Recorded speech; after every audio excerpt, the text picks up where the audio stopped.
Então, a gente vai conversar com o professor sobre esse grupo de pesquisa, né, um núcleo de pesquisa da universidade que tem se dedicado a estudar o suicídio de forma crítica, interdisciplinar e profundamente humanizada. Na próxima quinta-feira, o grupo promove um encontro público para refletir sobre o direito de uma morte digna, com foco no sofrimento e na autonomia na velhice. Além do evento, a gente vai conhecer melhor as propostas e linhas de atuação do LISES, que tem provocado um debate necessário aí sobre saúde mental, sofrimento social e modos de vida. Então, acho que a gente pode conversar um pouco, começar, professor, falando sobre o LISES, né? Qual é a proposta, o que é esse grupo, o que são essas pesquisas tão interessantes aí falando sobre a finitude. Bom, o LISES é uma tentativa, né, que a gente está fazendo agora de reunir alguns pesquisadores para promover, sobretudo, esclarecimento. Acho que esse é o ponto mais importante, né? A gente desenvolve pesquisas e também encontros de formação para estudar o problema do suicídio e, de algum modo, promover debates que consigam combater um pouco esse silêncio em torno do tema que, ao nosso ver, promove a escolha pelo ato, né? A gente tem raciocinado muito nesse sentido de que, se houver, de algum modo, espaços de fala, espaços de escuta e uma crítica da própria cultura, a gente consegue criar um pouco ambientes em que as pessoas que estão com ideação suicida possam falar. Se a gente pensar um pouquinho na nossa própria história, né, na história ocidental, que obviamente abordou esse tema do suicídio durante muito tempo, em épocas diferentes e de modos muito diversos, a gente vai perceber que houve momentos da cultura europeia, sobretudo, em que a morte voluntária ela não foi condenada. Houve, inclusive, momentos, como em Roma clássica, em que a morte era considerada uma morte digna, uma saída honrável, uma saída racional.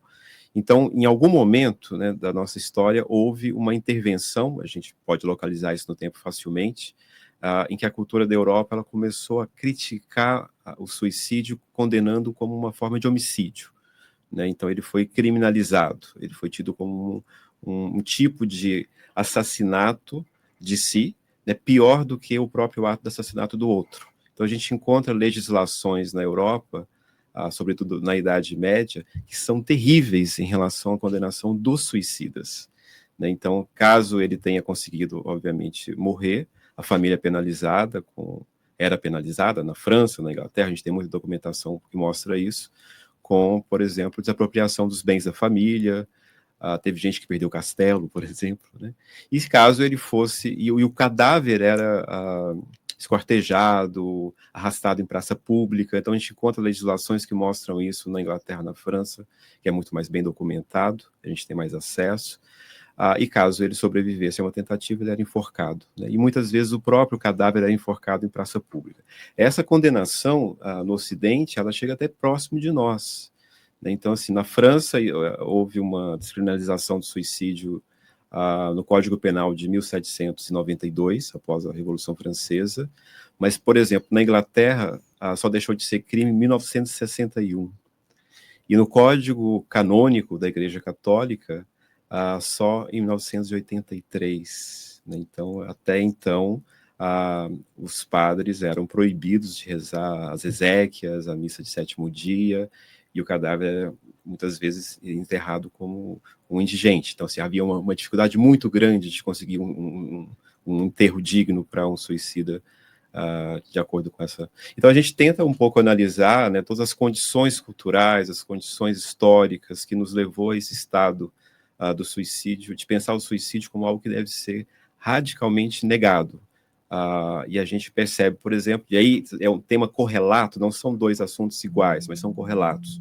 O suicídio que a gente poderia chamar de suicídio comum e o suicídio assistido, por exemplo, são temas que nos interessam muito, porque eu até vi na chamada que vocês colocaram, a gente teve a divulgação agora em setembro do boletim epidemiológico do Rio Grande do Sul, e os números são muito interessantes, né? Eles mostram uma ascensão conforme a idade vai ascendendo, até o ponto de chegar a 49 casos de suicídio a cada 100 mil habitantes por ano.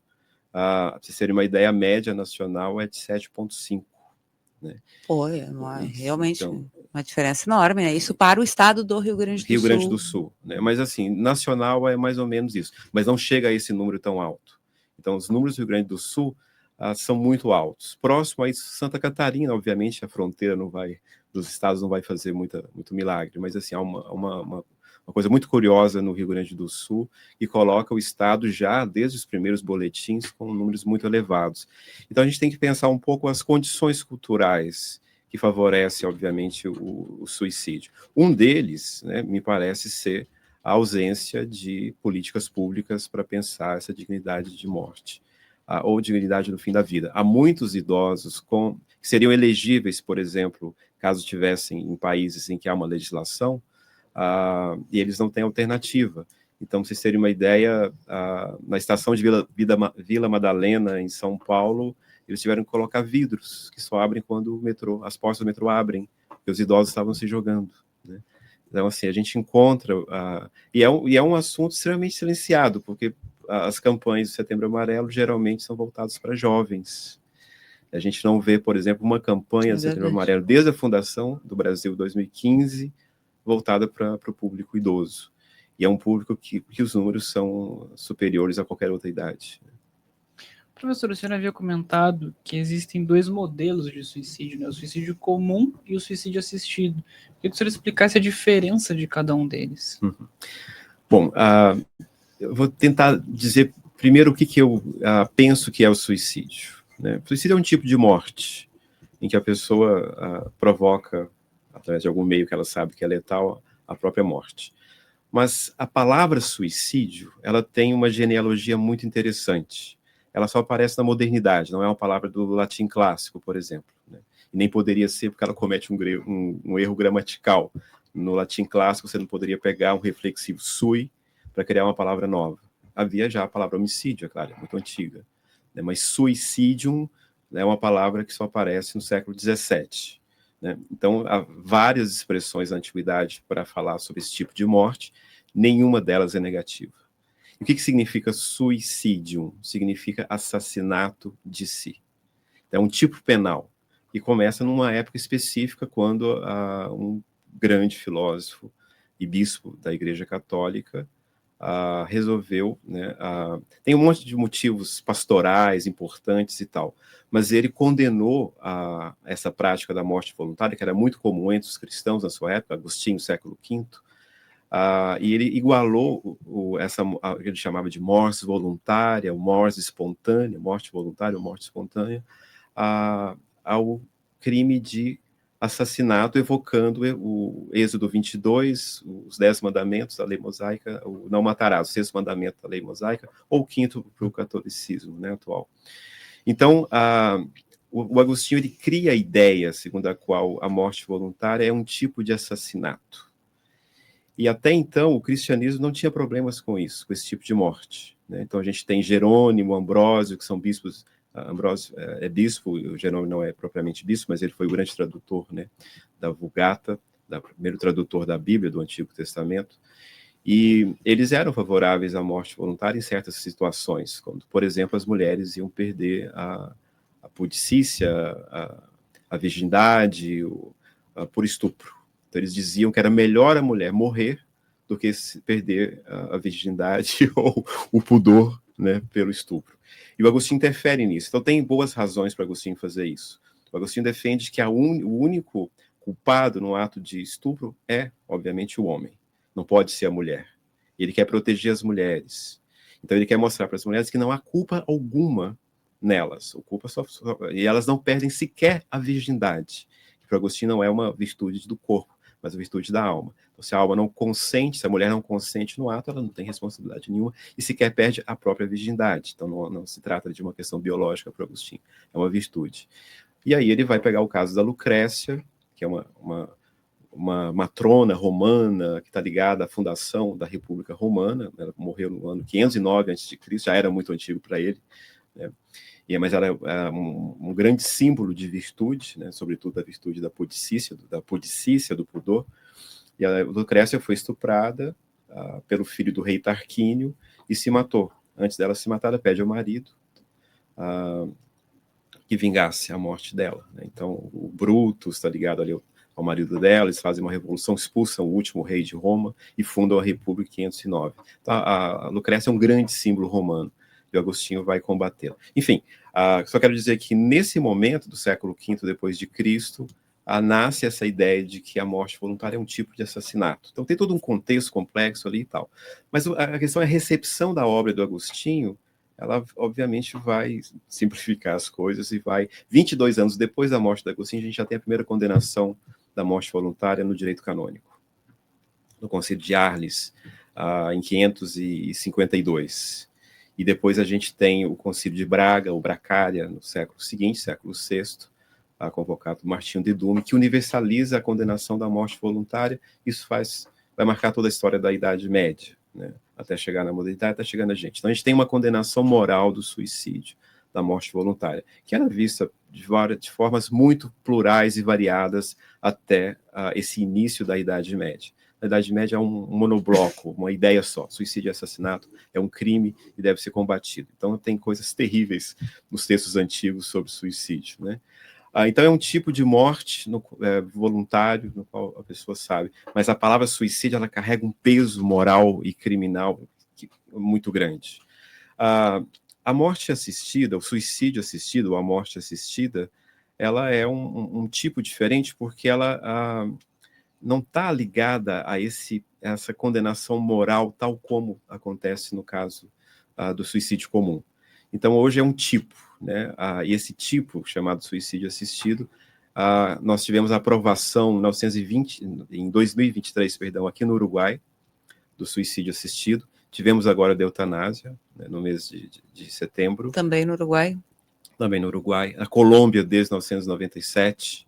Então, a Colômbia tem uma legislação extremamente madura, e é em casos em que a pessoa tem razões extremamente justificadas de sofrimento de final de vida, uma doença incurável, ou um sofrimento intolerável, e aí ela tem assistência médica para que ela possa cometer o suicídio. Por exemplo, na Dignitas, né, uma clínica na Suíça, você tem uma sala como essa daqui, confortável, em que a pessoa se deita e os médicos instruem, e ela tem um botão, né, que ela aperta o botão e ela recebe, então, uma injeção, que já está ali, obviamente, colocado direitinho. Então, ela mesma que aperta o botão e recebe a dose letal. Ela vai dormir e vai morrer com bastante dignidade. Então, é um tipo de morte extremamente importante, e muitos países do mundo, 16 países, na verdade, e 11 estados americanos, permitem esse tipo de morte.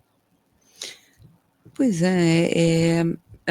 antes de começar o programa, a gente estava comentando, eu e o Ridley, justamente sobre toda essa questão, o quanto o suicídio ele é pontuado por valores morais também, extremamente datados, né, e localizados. E aí eu acho que seria interessante também ouvir um pouco sobre isso, porque a gente tem direito, inclusive responsabilidade, e uma responsabilidade que muitas vezes é dolorida e é exigente com relação à própria vida. Por que isso não pode acontecer na própria morte? Uhum. Sim, a gente pode pensar uma coisa extremamente interessante, vários caminhos para pensar isso, mas a gente se compadece, por exemplo, do sofrimento de um pet, de um animal. Exatamente. E a gente não quer que ele sofra, porque aqueles momentos finais serão extremamente... E a gente permite a eutanásia animal, né, por dignidade. E a gente não permite a eutanásia ou o suicídio assistido, no caso de quem nós amamos, né, de pessoas que nós amamos. Então a gente está falando de uma coisa que parece, né, extremamente irracional e fundamentado moralmente. Então existem determinadas morais que vão colocar a vida como algo sagrado, que deve ser. Mas se a gente pensar, o próprio João Paulo II, o Papa João Paulo II, ele optou pela ortotanásia, uma morte tranquila, sem ser no hospital, né? Então ele morreu em casa na Polônia. Ele estava num tratamento, né, hospitalar, e ele, obviamente, esse tratamento era paliativo, não ia dar em nada, só ia prolongar a vida dele. Ele disse não, né, e foi morrer em casa com dignidade. Então a gente tem que pensar que existe um titular da vida, e a gente sequer ouve esse titular da vida. A gente coloca para esse outro que ele é obrigado a viver, né? Mas por quê? né, se ele está dizendo para nós e está nos mostrando, se ele tiver oportunidade, né, que ele tem razões justificáveis para morrer. Então, assim, quando a gente não permite esse tipo de conversa, que a rádio conta possibilitando agora, por exemplo, né, quando a gente não permite essa conversa na sociedade, a gente não consegue entrar nos espaços para debater, a gente permanece com essa moral do silêncio. Então, uma pessoa que está em sofrimento, né, e que pensa em se matar, por exemplo, né, ela pode perfeitamente encontrar sentido em falar do seu sofrimento. Por isso que o CVV funciona, né? É um princípio fundamental, poder falar sobre o próprio sofrimento. Então, ela não pode falar, porque ela vai ser culpabilizada moralmente, e mais, né, isso é uma outra genealogia importante. Há 200 anos atrás, a medicina passou a ocupar um espaço de debate sobre esse assunto. E não foi de uma forma muito tranquila, né? Então, a gente tem a criação na França da psiquiatria, né? Eram chamados alienistas, né? E eles começaram a pensar que o suicídio é sintoma de uma doença mental. E o grande debate do século XIX foi se era um sintoma de uma doença mental ou um sintoma presente em várias doenças mentais. Então, esse é um debate muito rico do século XIX. E muitos pesquisadores daquela época, Joseph Gall, né, um grande criador da frenologia na Alemanha, ele defendia a ideia de que era possível encontrar diferenças no cadáver.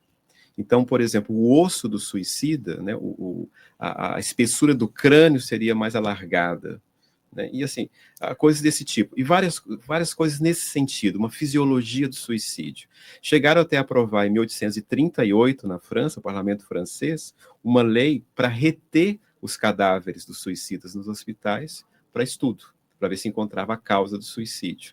Então, o que aconteceu ali, né, de lá para cá, digamos assim, isso tem sombras do nosso tempo importantes, é que houve muito erro, obviamente, metodológico nessas pesquisas, né, claro, são datadas, mas nós permanecemos com as teses. Então, hoje existe É claro que o suicídio ocorre mais frequentemente em estados de doenças mentais. Algumas doenças mentais são importantes, como a esquizofrenia, a depressão maior, mas há uma generalização, né, do nosso tempo, a gente vê isso nas campanhas de Setembro Amarelo, de que o suicida é alguém que está em doença mental, né, e isso ignora completamente várias razões existenciais, como a miséria, a violência e várias outras razões que uma pessoa pode ter para não desejar mais viver, né?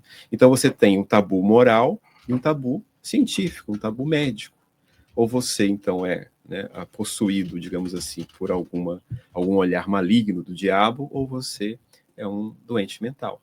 Então a gente condena aquele que tem pensamentos de morte a uma concha. Ele vai ter que sofrer sozinho. E ele não tem alternativas, muitas vezes, a não ser se matar, uma morte muito violenta, que pode muito dar errado, e pode deixar sequelas, né? Então a gente vai pensar que o suicídio, ele foi varrido para debaixo do tapete, ninguém fala sobre isso, ele acontece em silêncio, né? E a gente, ao mesmo tempo, não permite a gente debater e discutir mortes que seriam justificáveis com uma morte digna. Então, há pacientes oncológicos, há pessoas em situações idosas que já cansaram de viver, resolveram querem morrer, por exemplo, e não querem mais viver. E a gente não permite elas falarem sobre isso. Então, a gente não dá alternativas para essas pessoas, né? Então, eu sei que são dois assuntos diferentes, a morte, vamos chamar de suicídio comum e suicídio assistido, mas eu penso que há implicações importantes entre os dois.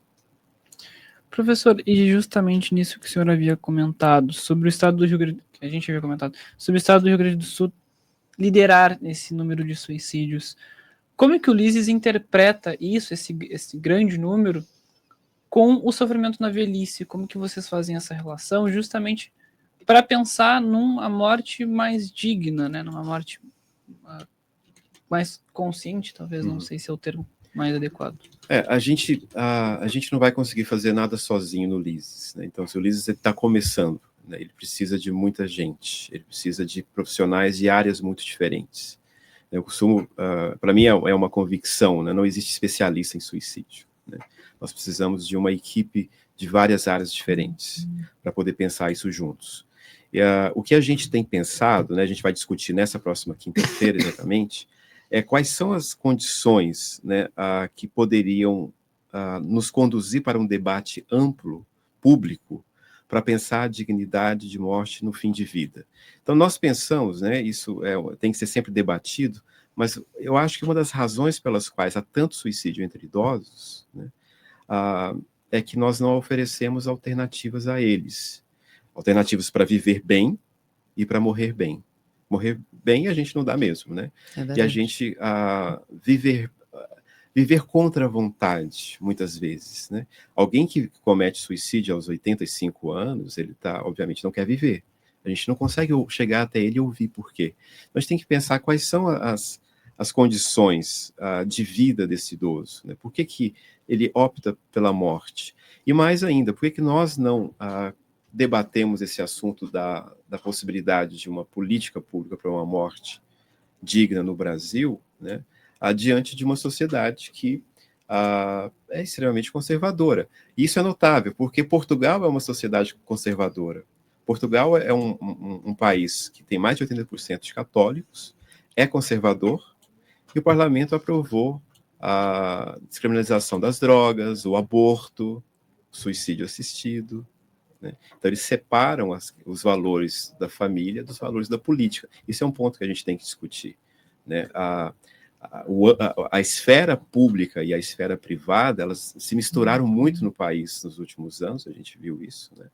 A gente viu valores familiares serem levados como bandeiras políticas, e a gente pensa que, de algum modo, isso é a própria negação da política, né? O político, ele não é o chefe de família, ele não é a chefa de família. O político é aquele que está no âmbito público e não pode levar para o seu trabalho público valores pessoais da família. Quer dizer, essa nossa incapacidade de separar o que é público, o que é privado, tem tornado nossa sociedade uma sociedade muito fechada, né, que não permite a gente discutir o que é bom para o outro. Ninguém, obviamente, se nós tivéssemos uma lei que permitisse a eutanásia voluntária ou suicídio assistido no Brasil, a gente não estaria obrigando ninguém, obviamente, a escolher isso, né? A gente estaria dando a possibilidade de alguém que quer escolher isso, de ter essa possibilidade. E é muito criterioso, né? Nesses países em que há uma legislação para isso, é muito criterioso, é um processo demorado, longo, para ver se de fato a pessoa não vai mudar de ideia, se tem que ter toda uma investigação, né, se de fato ela está convencida disso, quais são as razões. Então, uma equipe multidisciplinar tem que ouvi-la e acompanhá-la durante um tempo, até que esse processo seja levado adiante. Então, a gente é conservador enquanto sociedade, né? A gente não permite, e a gente promove muitos sofrimentos. Vocês terem uma ideia, os últimos 15 anos, o Brasil é o campeão mundial de assassinato de mulheres trans, por exemplo. Somos o país que mais mata pessoas trans. E, curiosamente, se a gente for olhar, eu não gosto muito de dados, porque dados são sempre imprecisos e podem também ter problemas ali nos dados e tal. Mas as populações que não têm espaço social, geralmente, que são perseguidas, que sofrem violência, geralmente são populações que têm números expressivos de casos de suicídio, obviamente. É interessante. Quanto tempo tem o Ulisses? Então, eu vou contar uma história anterior. Eu vim para Pelotas em 2023. Eu vim de uma outra universidade federal no Nordeste. Lá eu tinha uma liga acadêmica, chamava Thanatos. Essa liga, Thanatos é plural de Thanatos, né? Mortes no plural.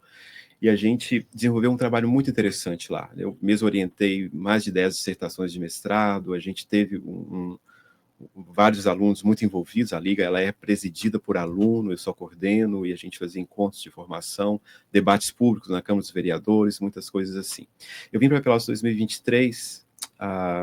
2022, para a UFPEL, só que eu saí de licença, né? Então, assim, o que aconteceu? Eu fundei em 2023 o Ulisses, mas imediatamente em seguida eu tive que me afastar da UFPEL, e só retornei agora. Então, a gente começou a se encontrar para valer mesmo a partir desse ano, de 2025. Embora o LISES tenha sido criado em 2023, ele foi criado e eu tive que suspender por me ausentar um pouco pelas algumas pesquisas que eu estava fazendo. Senhor, então, tanto nesse trabalho anterior quanto agora, no tempo que o LISES atua aqui em Pelotas, a partir das suas intervenções junto à comunidade, o que o senhor escuta sobre esse tema das pessoas mais comuns? Quem é que adere mais? Se existe esse perfil, se o perfil idoso é mais receptivo a discutir e a realmente falar sobre essas coisas, como é que o senhor percebe isso? Na verdade, a gente não conseguiu chegar ainda nesse ponto. Então, assim, o que a gente está fazendo agora é um movimento de tentar atrair as pessoas para o LISES. Então, essas nossas reuniões, elas são ainda reuniões de formação e discussão, para que a gente se torne um grupo realmente firme, coeso, e possa fazer atividades de extensão. Então, a gente ainda não foi... a gente precisa convidar a comunidade para o LISES. Então, o LISES não acontece na UFPEL, mas ele é absolutamente aberto. Então, assim, diferente de uma liga acadêmica, né, que tem todo um registro de liga acadêmica, um monte de burocracia e tal, o LISES é absolutamente aberto. Então, eu desejo, né, que quem esteja nos ouvindo, por exemplo, venha participar do LISES. Então, assim, nós temos a intenção de chegar à comunidade de diversos modos, né, desde a Câmara dos Vereadores para propor discussões, até a Praça do Bairro, até as escolas, até as casas de idosos para conhecer esses idosos, mas esse movimento a gente não fez ainda, porque a gente ainda não conseguiu ainda se consolidar como grupo. Vocês chegaram a discutir, a aventar pelo menos as razões pelas quais o Rio Grande do Sul tem índices tão altos? A gente vai discutir isso na próxima quinta, mas há muitas razões interessantes que a gente consegue vislumbrar, algumas são bastante curiosas. Por exemplo, o uso de agrotóxico, né? Não é uma exclusividade do Rio Grande do Sul, é claro, né? Mas os índices, quando a gente examina os boletins epidemiológicos do Rio Grande do Sul, a gente vê as taxas muito elevadas em cidades que, por exemplo, produzem monoculturas, como exemplo do tabaco, né? E a gente sabe que alguns agrotóxicos utilizados na produção do tabaco, algumas famílias de organofosforados, elas já são, e tem muitas pesquisas na Santa Maria e na URGS sobre isso, mostrando a relação, também em Santa Catarina, a relação desses agrotóxicos utilizados com danos cerebrais que promovem, danos efetivamente cerebrais que promovem doenças mentais, como a depressão, por exemplo, né? Então, Venâncio Aires, se vocês abrirem o boletim epidemiológico, Venâncio Aires é a capital nacional do suicídio há muito tempo. Os números lá são muito altos. A média de casos é 42. Nesse último, acho que desceu para 32, mas fica esse último, de 2024, perdão, né? Porque geralmente os boletins são décadas, aí você consegue ter um número mais preciso. Mas, então, nessas cidades em que você tem agricultores, pequenos agricultores, que trabalham com essas monoculturas, eles não utilizam, por exemplo, equipamentos de proteção individual, né? E aí nós vamos investigar isso, eles dizem que são extremamente desconfortáveis, sufocadores, e aí nós temos, então, o manuseio desses agrotóxicos de maneira direta. O agrotóxico, ele é um duplo agente, então ele promove doenças, ele promove casos de sofrimento psíquico que são, de fato, muito graves, né? E ele é um meio utilizado, né? O meio mais utilizado atualmente. Então, nesse boletim do Rio Grande do Sul, mais de 60% dos casos são de intoxicação. Teria que ver, claro, quais são a presença dos agrotóxicos. Mas nós sabemos, né, que o uso, por exemplo, por que os números são muito altos em homens? Quando a gente compara com mulheres, não são tão altos assim, né? Então, a gente tem ali 5, 6, 7 para mulheres, por exemplo, 60 anos, e a gente tem 30 para homens, né? O que se explica geralmente isso são os meios letais utilizados pelos homens. Geralmente usam armas de fogo, geralmente usam instrumentos cortantes, saltos em precipícios, enfim, forca, e as mulheres usam medicações, geralmente. E as medicações, na sua esmagadora maioria, são ineficazes, são ineficientes para matar, mas deixam sequelas importantes.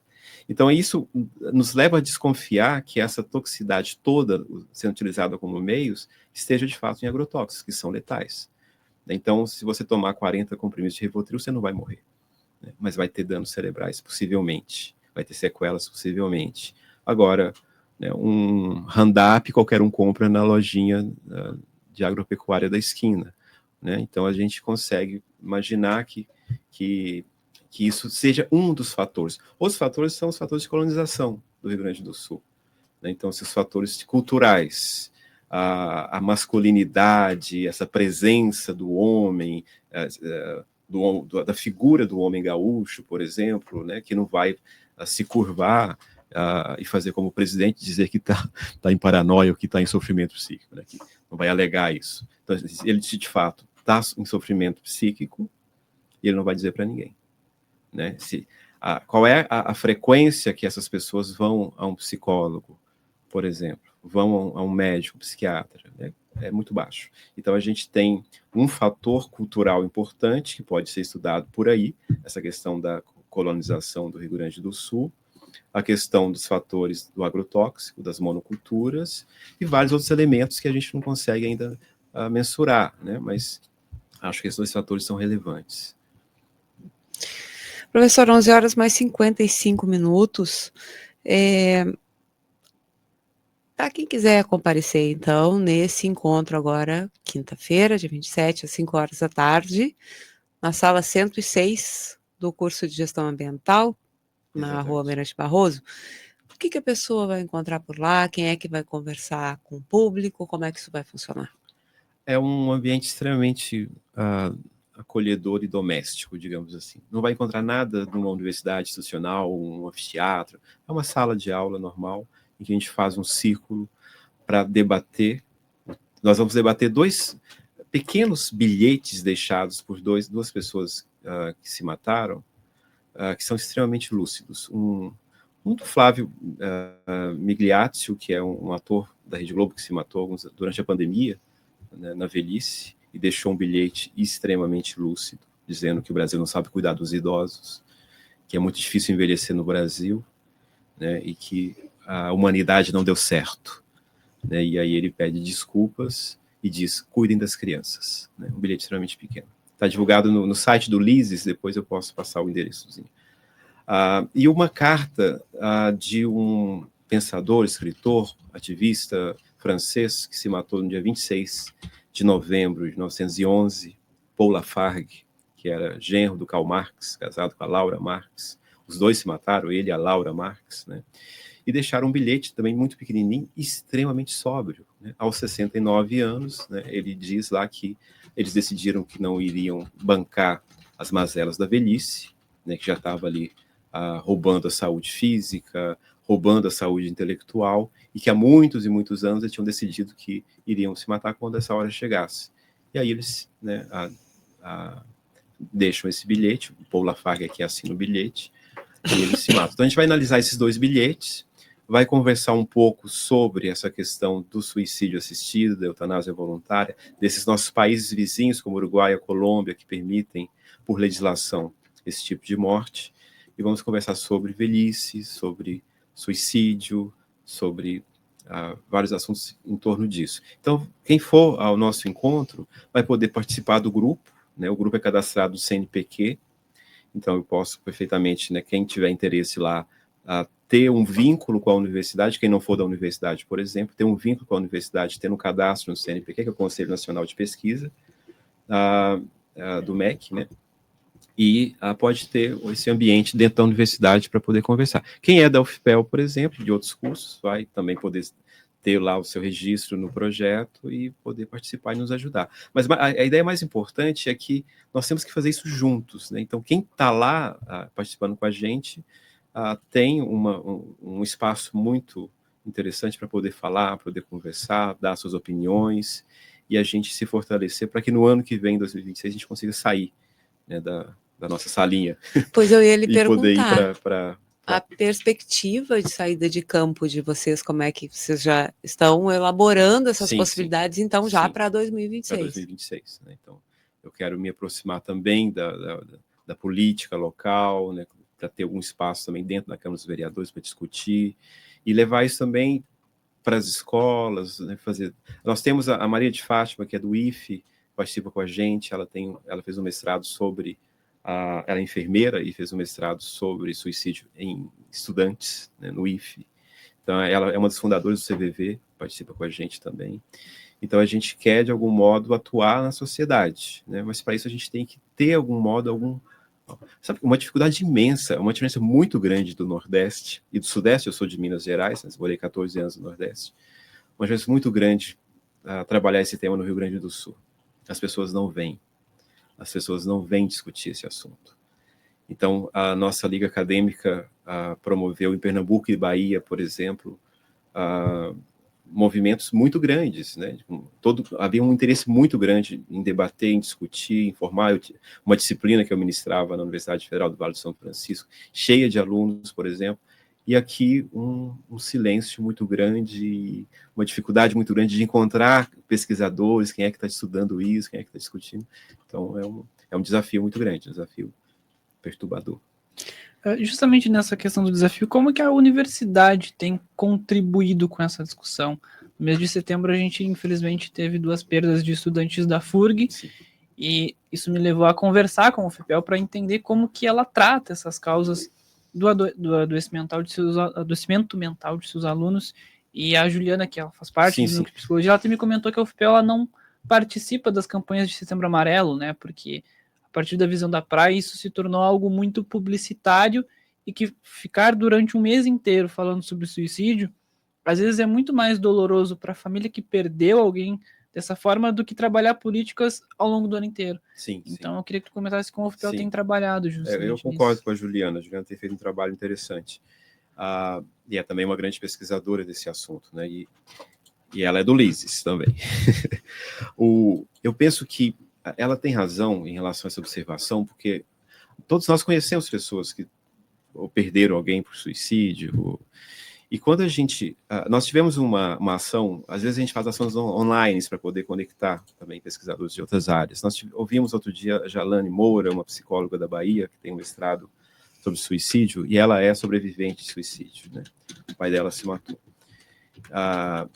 E ela diz que é insuportável passar pelo setembro, né? Porque, de fato, você tem uma presença midiática muito grande, e muitas vezes de pessoas que não estão muito preparadas para discutir isso, vão ficar repetindo dados OMS, dados que muitas vezes são falaciosos, como todo mundo, 90% tem transtorno mental, coisas desse tipo. E o LISES tem essa função. Então, assim, nós queremos estar presente na cidade de Pelotas o ano todo. E nós estamos nos reunindo de 15 em 15 dias, né? E a gente quer, obviamente, também que esse nosso espaço transborde para a cidade. Mas o Setembro Amarelo, ele tem alguns problemas que, ao meu ver, são de perpetuar essa ideia do século XIX, de que o suicídio está ligado a transtornos mentais necessariamente, né? E a gente tem visto, desde o século XIX, na verdade, a gente já vê estatísticas aí de 25%, 30% dos casos tem algum tipo aí. Mas quem é que vai saber? Quem é que tem diagnóstico? Quem é que se mata e você vira um número, né? Infelizmente.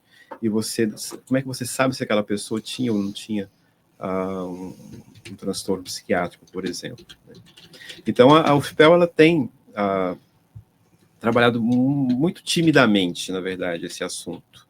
E eu diria, no cotidiano dos alunos, de forma muito ineficaz, muito ineficiente. Na conversa ela também... Desculpa, porque isso também faz parte só para completar, faz parte também da obrigação dos professores, né, que estão ali na frente dos alunos, se interessarem por esse tema. Você havia comentado sobre essa questão do adoecimento mental, né? Mas na nossa conversa ela também destacou muito questões sociais, econômicas, questões relacionadas ao bullying, à violência de gênero, à violência racial. Então, acho que isso também aparece muito. Ela destacou bastante na conversa, né? E algo que ela trouxe que eu acho que é muito válido, é de que existe uma ideia de que a faculdade adoece os alunos. Mas quando o núcleo de psicologia da UFPEL começa a olhar para esses alunos, eles observam que esses alunos já chegam adoecidos e que ali se catalisa algo que acaba resultando na perda de alguém, num ato de suicídio. Um dos fatores, digamos, protetores do suicídio é a amizade, a vida em comunhão, a vida comum, né? Eu penso que, por um lado, a universidade promove isso, né? Pela própria presença dos estudantes ali, que vão, obviamente, se virar sozinhos e ter as suas relações. Mas eu acho que, de algum modo, né, deveria ter algum tipo de debate que envolvesse também os professores, né? Os professores de psicologia, por exemplo, os professores de filosofia, professores de ciências sociais, de todas as áreas. Porque eu comecei a dar aula, minha primeira turma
no Nordeste, que eu estou trazendo para cá.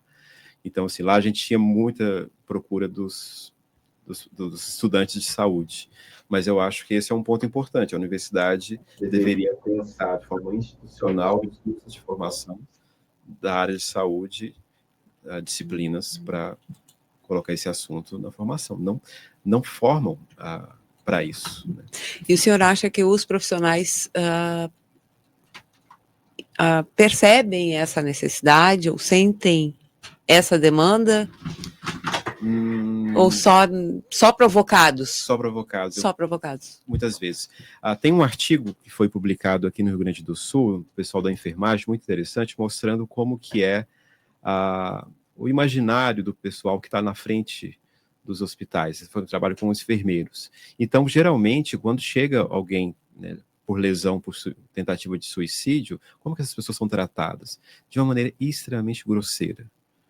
Assim como uma mulher que chega sangrando vai ser acusada ali vai ser colocada lá para esperar porque acha que ela teve um aborto, uma tentativa de aborto voluntário, né? Uma mulher grávida que chega sangrando.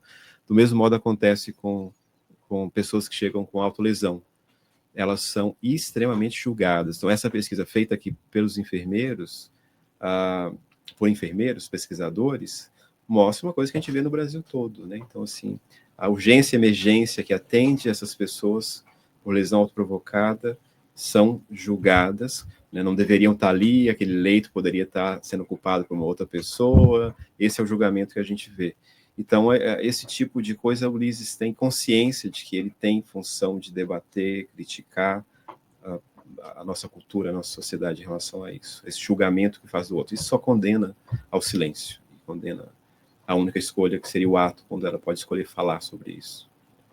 Maravilhoso. Está bem, professor. Te agradece muito a tua presença aqui no Contraponto. Desejo ao longo da vida ao Ulisses e contem com a Rádio Com para dar divulgação.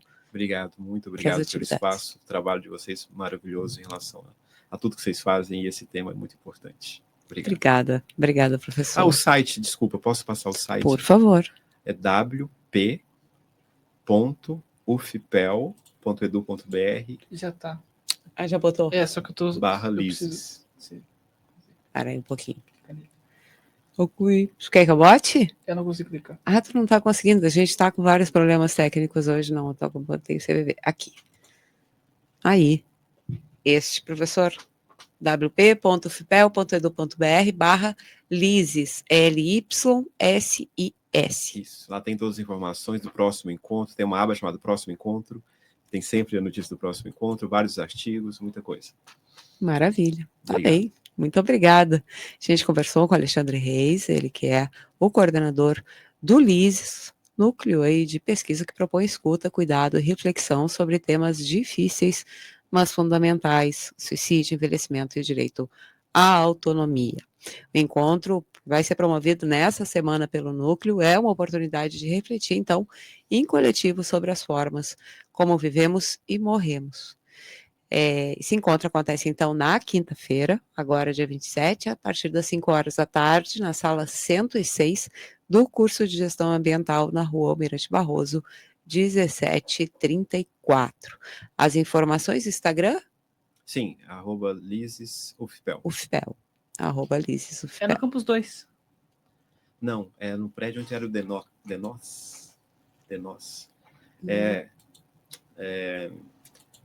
Barroso com Lobo da Costa. Tá. Beleza, tá bem. Muito obrigada. Obrigado, pessoal. Bom trabalho para vocês. Obrigada, igualmente para o senhor.